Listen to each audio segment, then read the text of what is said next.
Hello and welcome to Through the Mist with me, your host Owen. This is Avoiding the Theory podcast where we look at the law and try to understand how it all works.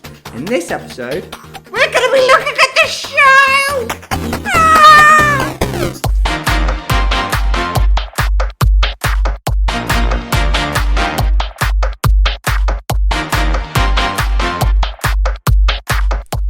Apparently I peeked out that screen. Hello everybody, hi, welcome back Mistbusters to the best void and verse lore show out there, Through the Mist, whoop whoop, everyone get excited, it's a new year, it's the first episode of said new year from what, I know it's February guys, but you know, this is the first time I'm speaking to you, so this is what you get. Yeah, the show's happened. And it was great, wasn't it? Everyone agree? Shake hands, we all agree? We all agree? Yes. We all do agree that the show was great. I've just finished rewatching the entire thing, basically to do research for this episode. And while I was doing it, I created a little reel about the beads, because the beads are the beads. We need the beads. Gives us the beads, beady boy. What am I doing? This is going to be a bit of a rambly, weird start. I just need to get back in the groove. If you want to see said reel on the Instagrams, that's through_mist on Instagrams. You can find us there. Come over, join the gang. There's a nice small gaggle of us on. I mean, it's not like you can all chat to each other, but you can participate in the show if you join us over there. You can also participate just by straight up cold emailing us at through.t.mist@gmail.com. Like, they're always available, always open. I've had an issue in the past where some DMs just don't appear for me, and I don't know why. So if you have DM'd me and I've never mentioned it or replied to you, that's probably why. Try emailing. That should come through. Anywho, that what does mean though, talking about the Instagrams, is that we obviously, at the end of, I post a new question, linking back to the last episode we did on there, and the last episode was about the labyrinth, because I needed a quick and easy one, and I thought that would be a quick and easy one. And I came up with a question, and to be fair, it was a bad question on my part. I didn't do well enough, it was a dodgy question, it was a bit off question, and as such, we got no responses from said question. So I'm not even going to bother repeating it, because I don't think it was that great a question, but it will stay there, and you know, maybe one day I'll get an answer for it and we can talk about it. Who knows? If you have been binging this and you're like, oh, this is a new show. Oh, I like Owen. They seem cool. They seem fun. Yeah, I'll listen to them lose their mind occasionally and ramble about nothingness to themselves. Yeah, I'll do that. That's great. Whoop. I love it. And you're like, oh, I've got this really cool idea about this episode that he released 3 years ago. But that's 3 years ago. Is he really? Give it to me. I want to know everything. Gimme. I'm just like, I would eat it up. I will noms it up forever and ever and ever. Well, I say forever. I can. I think, I don't know how many things are currently on my list of episodes to do. Some of them are a lot harder than others. How many, let's have a quick peek at how many things on my to-do list. 1, 2, 3, 4, 5, 6, 7, 8, 9, 10, 11, 12, 13, 14, 15, 16, 17, 18 things on my to-do list. That's over a year's worth of Owen content right there, because I do 12 episodes. I don't even do 12 episodes a year. I do like 10 episodes a year. So, you know, I've at least got a year and a bit in me, and that's just the books that are out at the moment. And we know there's at least 2 more books coming out, and hopefully, you know, 5 seasons of the movie. The show continues, because we haven't got an announcement yet for season 2, but in everyone's mind, it feels like it should be coming. Season 2 better come, otherwise riots. Yeah? Everyone agree? We're all in agreement. We all riot and force Disney Plus to do season 2 anyway. Yes? Great. Love it. Yeah, you know what? We're getting to the episode now. Yeah, we're getting to the proper, yeah.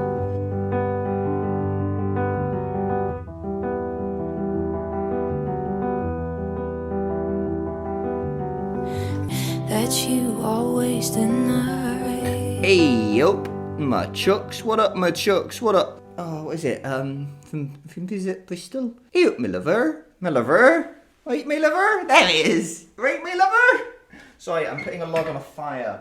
I don't want to get too cold in here. That's right, I'm recording with a live fire now. You right, me lover? Right, me lovers? Yeah. I haven't actually explained how this episode is going to work. So what we're going to do is we are looking at the show, because as I said, just finished the recap. We have recapped the entire show. And what I've done is I've gone through and I've picked out lore changes or differences or things that I think fit this show, fit Through the Mist, and we're just going to talk through them, and we're going to have some fun. We're going to go in episodes that appear. We've actually got one for episode 3, 4, 6, 7, and 8. 8 one's a little more different, but the others are very much just like, they're just changes. They're more like lore changes than anything else. If you want other opinions, there's so many podcasts out there.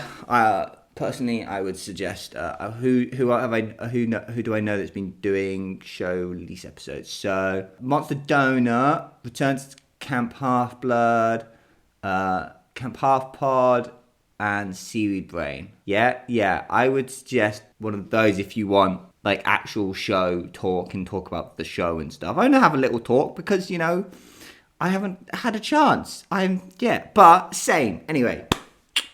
Ka-ching! All right, me lover. I haven't done this in a while, and I can really tell because I don't know how to move. My flow is not flowing right. The flow is not flowing. What do monsters smell? What do monsters smell? The smelling of monsters. This first major thing that they changed or added to, just it's the main difference, lore dump wise. This is the biggest. This is the first thing we see. We first hear about it in episode 3, where Grover's talking to Medusa. Not talking to Medusa. What am I on about? They're on the bus. Grover is talking to Percy. Annabeth's buying the sweets in the shop. You all know the scene. It's just after. Whoa! I was about to sing 2K. I was about to sing Secret Tunnel. What's the song? What's it? What's the Consequence song? Where the second verse we have our differences and yeah. He's 24, by the way, guys. Sorry, Robert. I am sorry. Yes, so monsters talk. Monster talk. Grover expo dumps on us. Right, expo dumps. It was fun expo dumping. It's lore dumping, and to be honest, I love lore, so I like it. So in the books, we just kind of get the smell. It's not really delved too deeply. It's just smell. In the show, it's not just quite smell. It's also fear or other emotions. They depending on what they are, depending on what they want. I don't know if it changes. Do you think it changes demigod taste? Do you think depending on what and like what you're feeling and what hormones are going around you, it changes the way your meat tastes. So that when the monsters eat you, nom nom nom nom nom, they prefer different flavor profiles. So they prefer different emotions. That's why they go after different emotions depending on the monster. I don't know. So what I've done is I went back to Haley's little short story that he wrote in Demigod Diaries in Son of Magic, and had a quick look at what was said there, because that is actually states the origin, and it's published in a Rick Riordan book, therefore it is canon. So we get this quote from, I need to double check that this is not just them shortcutting the name. No, it is Son of Magic, Lamina, also known as Marianne Lamina. We're talking to her, and so at her stating things to Alabaster, the son of Hecate and our demigod protagonist in this book, but not our main protagonist. So we get this quote. I crafted a very special incantation, one that allowed all the monsters in the world to sense the taint of half-bloods. I gave the monsters the ability to track demigods. actually, that doesn't actually give us more information about what the incantation is, what words we use to create said incantation, so what methods they use. So, this little bit of extra lore, or change to lore, depending on how you want to look at life, really, I think we can take it as additive lore. So, we can take this piece of information and go, you know what? Yes, this is also true in the books. It's not, they can, oh my god, look at that red kite. Oh, hello, buddy. Are you going to dive bomb something? Oh, no. Yes, so it's additive lore. So we can take it and go, yes, this is true in the show. This is what reason we get given in the show. But also, it matches and actually elevates the stuff we know about from the books. So it adds layers to the smelling. So it defines more about what they smell and doesn't actually change the fact that they smell. So if we had, I don't know, ranking systems or something, we would say that this is additive lore and we are going to take it forward, at least on this show, and take it forward as book canon as well as show canon. Like that, the canons align. The canons are aligning the canons. Yeah. Wake up and it's still with you, even though you left your way across town, wondering to yourself, hey, what have I found?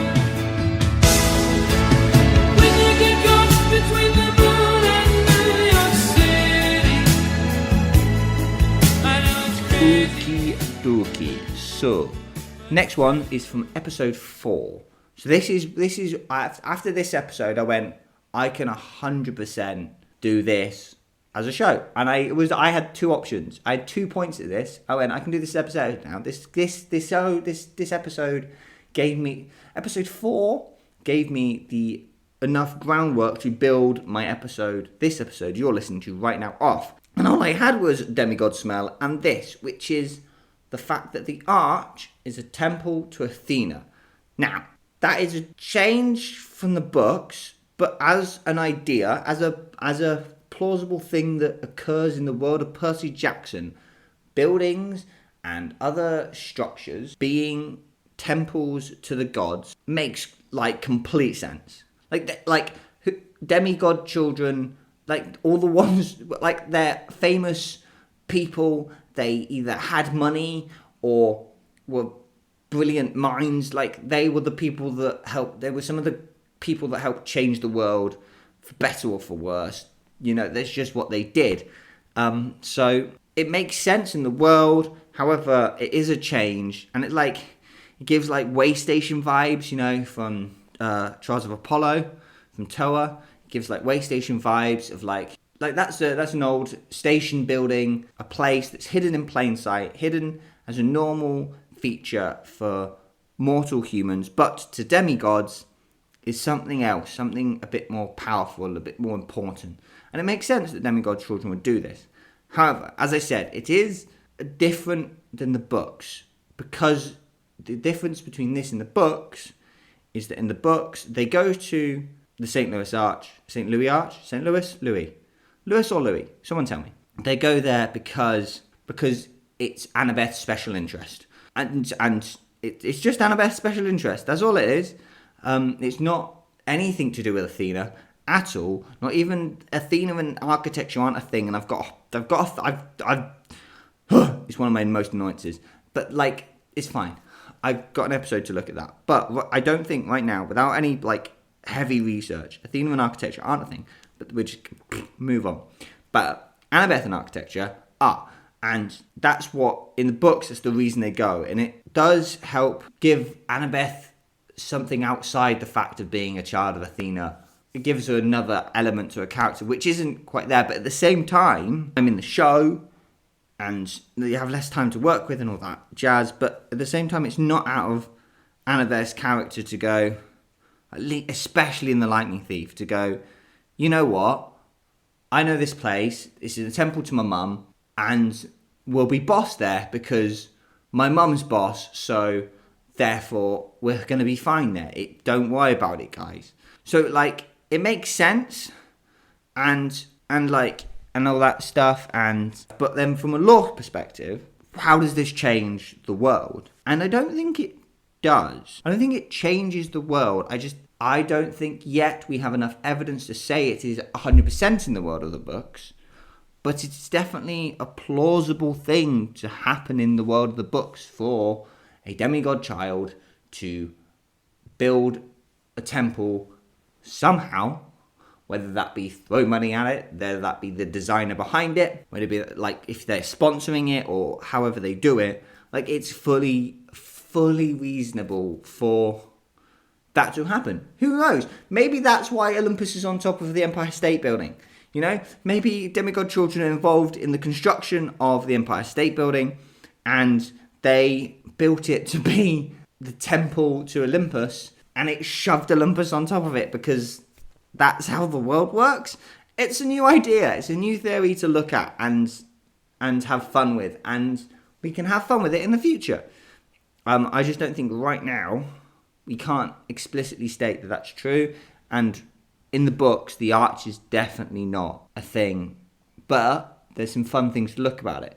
Like, do we now go back and revisit the whole Empire State Building and the moving to New York? And why is Olympus in New York? Why is Hades in Los Angeles? And all that sort of stuff. Do we go back and revisit those and go, and maybe there's this temple vibe when they were getting built, and when these built, maybe they were kind of just like not really settled in place yet, or I don't know, maybe they were there but they maybe they weren't settled, maybe they were in America but they kept on like floating around and moving, a bit like that doorway in the labyrinth does, and it just kind of goes from place to place and shows different places but kind of always hangs it around one place. Like, maybe Olympus used to jump around the tallest points in New York and Manhattan for ages, but then Empire State Building got built, and that didn't just become the tallest when it was built, because taller things now exist in it.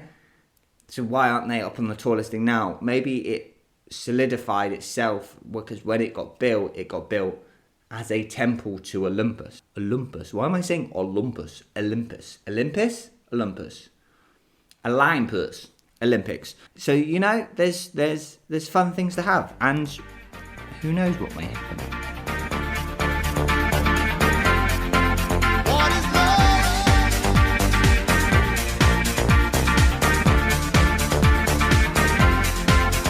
Yeah.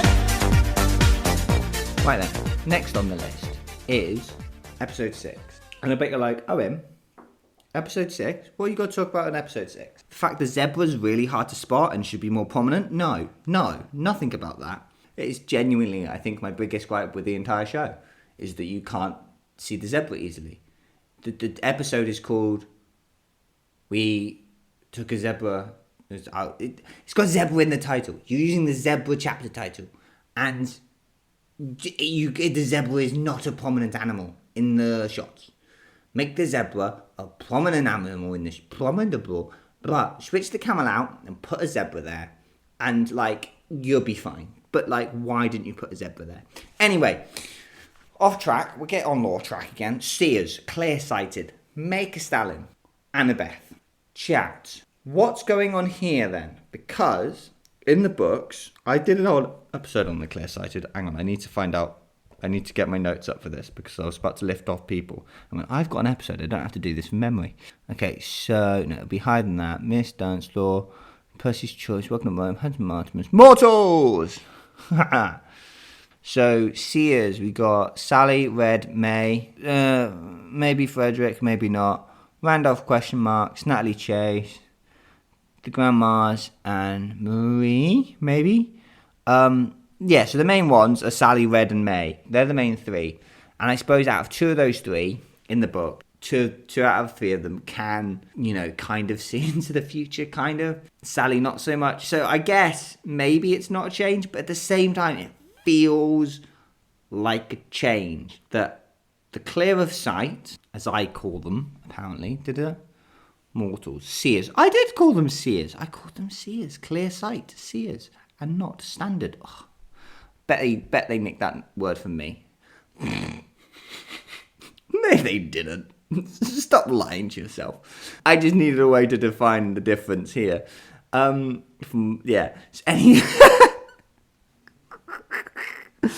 the clear of sight versus like the seers in the show, and like I think at this point, what we get, the chat we get from Annabeth, what I think actually is happening is Annabeth has never met someone who is clear of sight. In my list, I've got Frederick Chase. He sees blackjack, and that's it. Frederick Chase is a questionable one, but like I think that Annabeth hasn't really met a proper clear-sighted person yet. So her main point of reference and her information for this is May.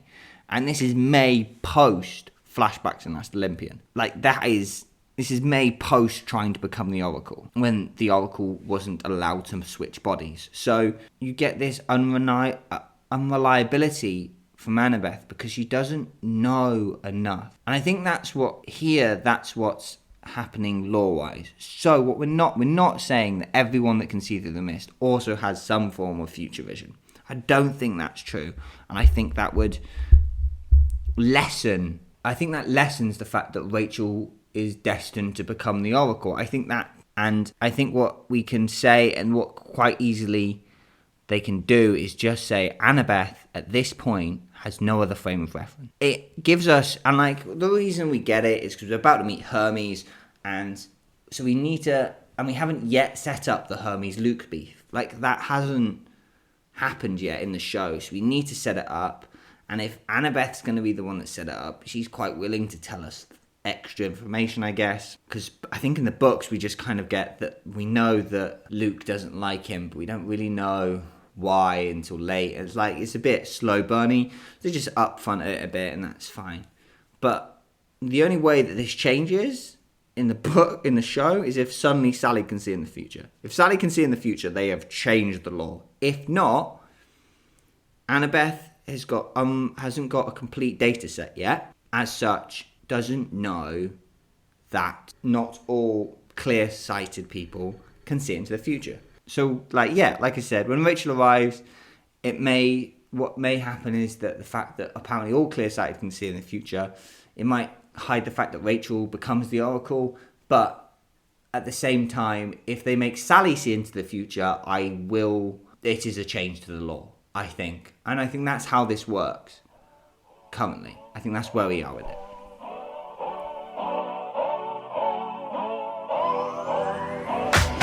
If you wanna run away with me, I know a galaxy and I can take you for a ride. I had a premonition that we fell into a rhythm where the music don't stop. But then, next, episode 7, Asphodel, the fields of Asphodel. Trees. What trees? They changed trees.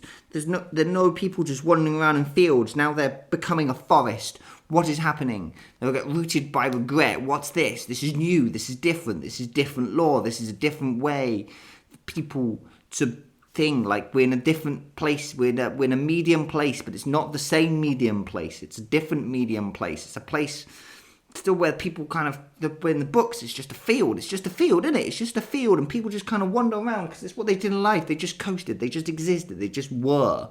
And now they're getting rooted by regret, and they're becoming a forest. It was like there's a forest on the edge of the field, and there's still the people that wander around. But if you come into the forest, you get rooted by regret. What's happening? What's different? What's changing? What's this? It's there. The reason the change exists is because it's supposed to be setting up some kind of character thing. I don't know what this is. I don't understand it. I don't get it. I can't see what they're trying to state with Annabeth. Like, what's the point of Annabeth getting rooted character-wise? I've heard theories that they wanted to get rid of Annabeth so they can have more of a Percy Grover solo. But why? You know? Why? But why character-wise? What is her regret? What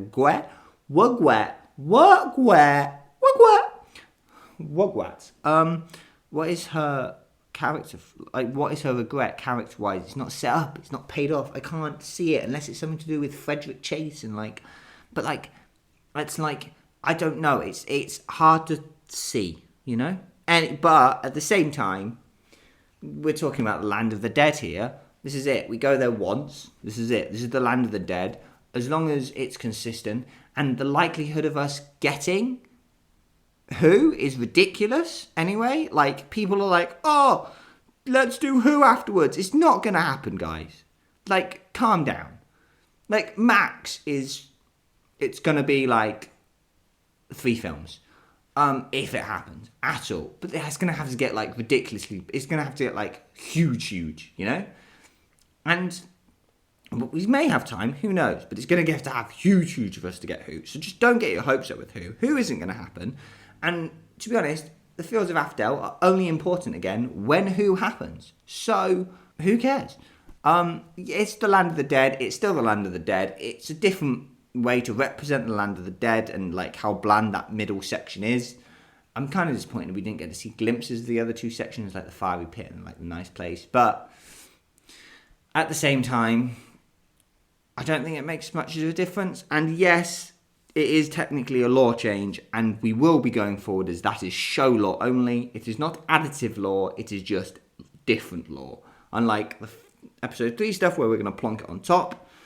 In this one, we're just going to shove it to the side and go, this is different. And it's not like the other 2 either. Well, the other 2 are just kind of changes. But they're not wrong. This one's just different. It is fully different. And we'll shove it to the side when we talk about book stuff. But if we ever talk about show-specific stuff, we'll plonk that back on top afterwards. Yeah? Agreed? Cool. High five. Move on.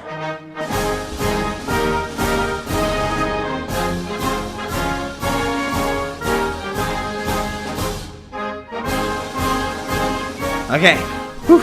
One more to go, guys. One more, and then this absolute, just, I don't know what I mean on today. So, yeah, the final thing, episode 8. So, technically,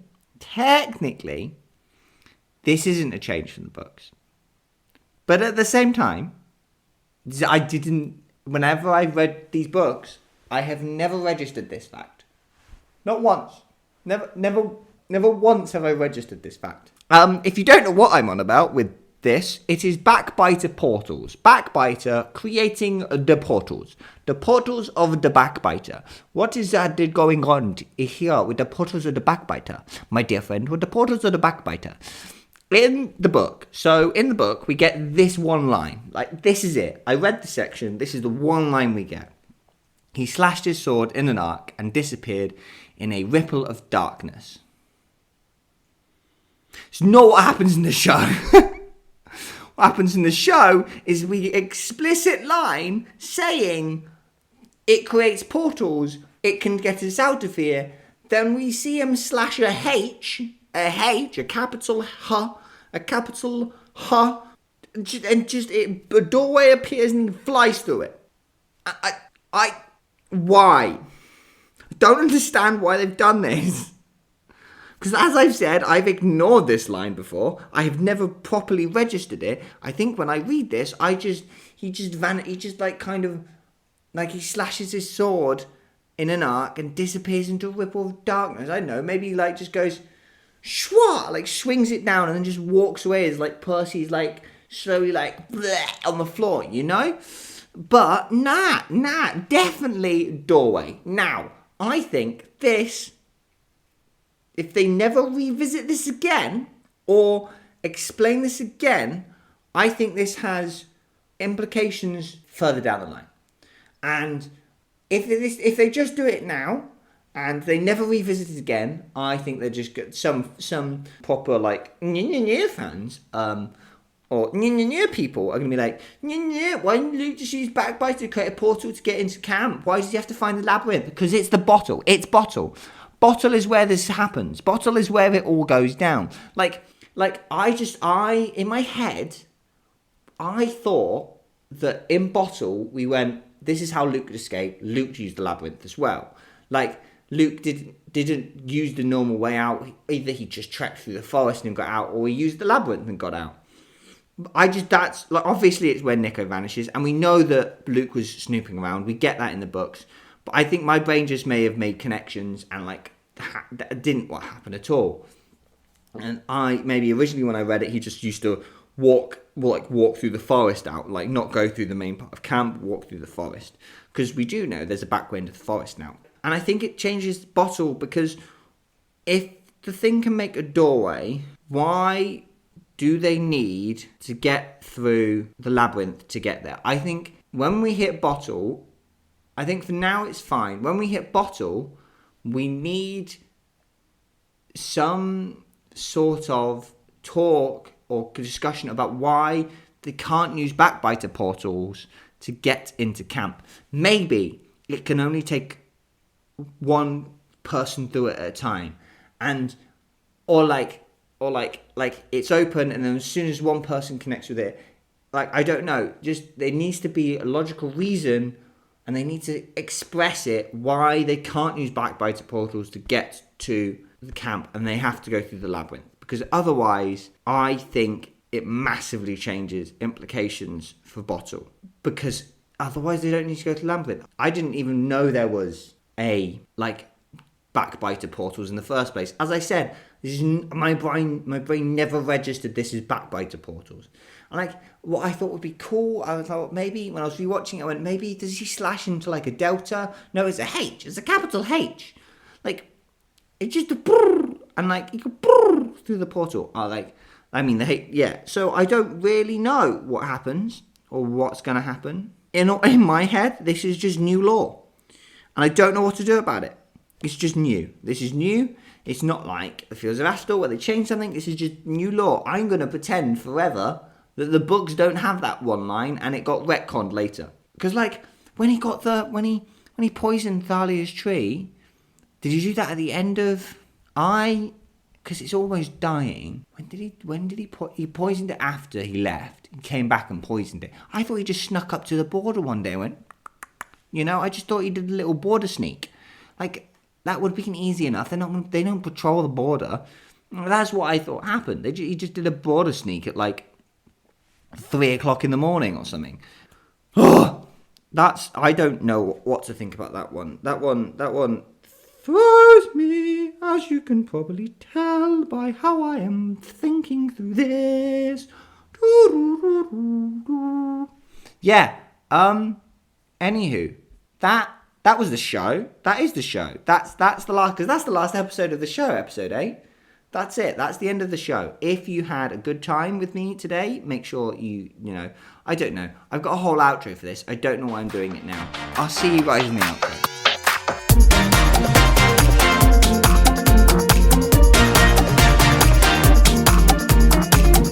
Thank you for indulging this theory. If you have any comments on this theory or theories of your own that you want me to discuss, email them through to through.t.mist@gmail.com, or you can follow us on Instagram @through_mist and send messages over there. Make sure to follow the podcast, like the podcast, subscribe to the podcast, do whatever you have to do to help get the podcast out there. I've been Owen, and come back next time and try to see through the